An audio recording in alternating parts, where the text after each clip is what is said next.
Mga kaprobinsya, welcome back to my YouTube channel. So ngayong araw na ito mga kaprobinsya, meron tayo dito ngayong mga Indian mango. Ayan, ito yung pinulot ko kaninang umaga. So nalaglag ito sa puno ng mga Indian mango. So ito pakain natin ito sa ating mga alagang native pigs. Ayan. So hindi lang ito mga kaprobinsya matipid na pakain sa ating mga alagang native pigs, is meron din sila dito makukuhang mga vitamina na panlaban din sa pabago-bago ngayon ng klima. So hindi na tayo magbigay ng mga vitamins dahil meron na itong makukuha dito yung ating mga alaga sa mga Indian mango na ito. So mga kaprobinsya, ngayon is season ng Indian mango. So madami talagang Indian mango mga kaprobinsya. Hindi na ito pinapansin ng mga bata ngayon dito kasi lahat na sila ngayon is yung mga Indian mango nila sa kanilang bahay na tanim is madami. So yung mga Indian mango dito sa amin is ang kumakain is mga pato, itik, yan lang kumakain, mga manok, yan, mga kalabaw, kambing, yan. So kahapon, ito, tiningnan namin yung, yan, ito, yung avocado na binili ng ng step ako, ayan, no. So na over na talaga sa paggaluto mga kaprobinsya, yan. So yan, gusto ko sanang ibigay ito sa ating mga alagang native pigs. So yan mga kaprobinsya, nag-research din ako na bawal pala ito ipakain sa ating mga alaga, yung avocado na ito.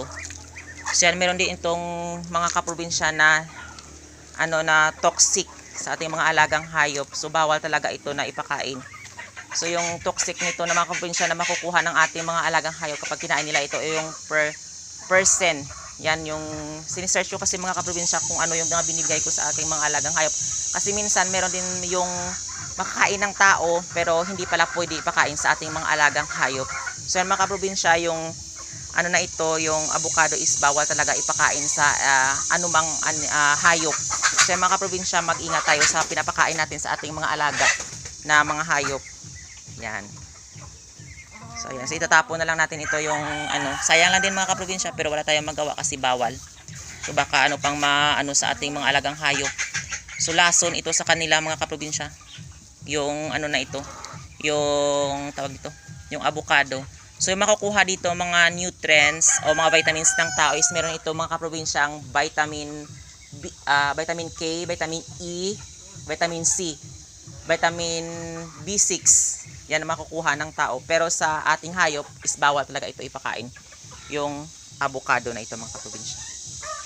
Ang ating mga alagang native pigs na mga biik. Yan. So yan mga kaprobinsya, kinakain nila. Yan. Dito naman. Yan. Doon naman sa kabila, bigyan din natin. Madami na kasi sila, ayan no. So dalawa na yung mga kaprobinsya yung nakuha natin na pambayad sa duty sa binulugan ni Buri. So ayan. Kahit mga kaprobinsya, itong mga na ito, itong mga Indian mango is makapakinabangan talaga ito. So dagdag na rin na pakain sa ating mga alagang native pigs at masustansya. So ayan no.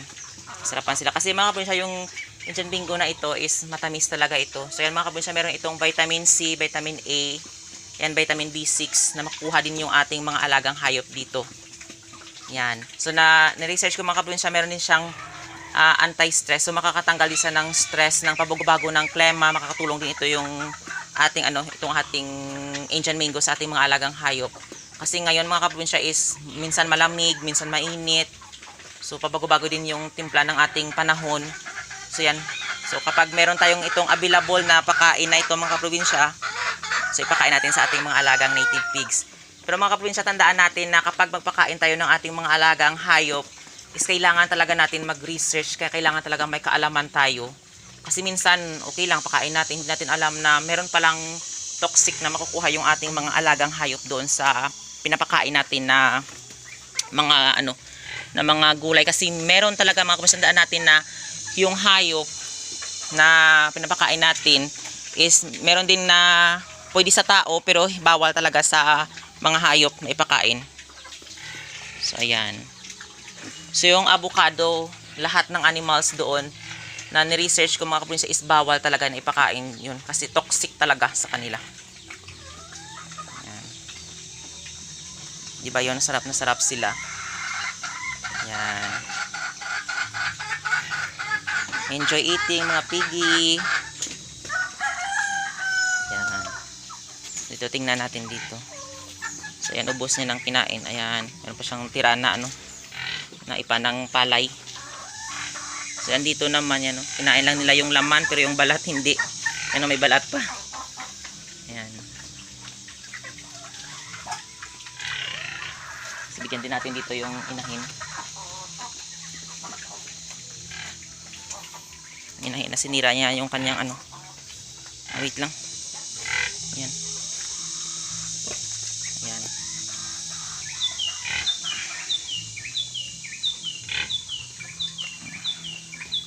So yan mga kaprobinsya, hindi pa ako nakapaglinis. Bigyan na natin ng tubig.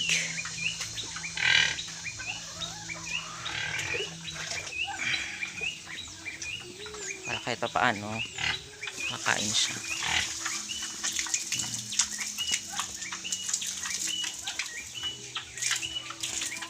Mga kaprobinsya, bigyan natin doon yung inahin. Ayan. Meron ako ditong dala na Indian mango at ipa ng palay, tubig. So sobrang putik. Kasi diyan nila nilagay yung kanilang kalabaw. So yung ating alagang baboy na inahin yan mga kaprobinsya, nilipat natin doon sa kabila.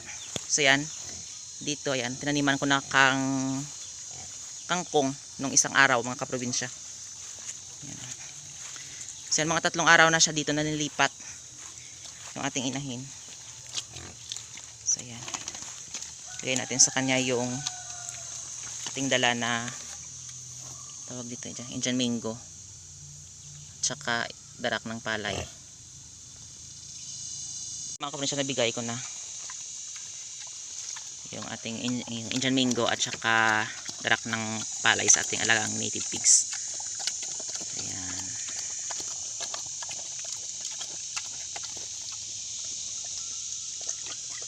So yan ngayon mga kaprobinsya, ayan, 3 araw pa lang dito siya nanlagay. Ayan, grabe na, sobrang putik na din. So magkakatulad din yan dyan. So ayan. So kapag matapos na mga kaprobinsya na maano na siya mga kaprobinsya is makakatulad niyan mga kaprobinsya is i-transfer naman natin siya doon sa kabila. Para doon naman hindi siya masyadong maputikan mga kaprobinsya. Ayan, no? Doon siya natutulog. Ayan, no? So yung portion na yan mga kaprobinsya is ano, walang tubig. Ayan, no? At hindi basa. So itong portion is basa. Ayan, no? Pagkatapos nito mga kaprobinsya, naman din natin ng kangkong. So yan, mga 3 araw pa lang ito yung kangkong. Ayan, no? Maganda na yung tubo. Ayan. Ayan, no? So doon dyan, merong tanim dyan. Ayan, no? Kasi naaabot niya mga kaprobinsya yung mga kangkong na tinanim ko dyan. Ayan, no? Wala na, ubos na, kinain na ng baboy. So ayan mga kaprobinsya, maraming salamat sa walang sawang pagsusupport at panonood nyo sa aking YouTube channel. And don't forget to like, share, and subscribe to my YouTube channel. Thank you for watching and happy farming.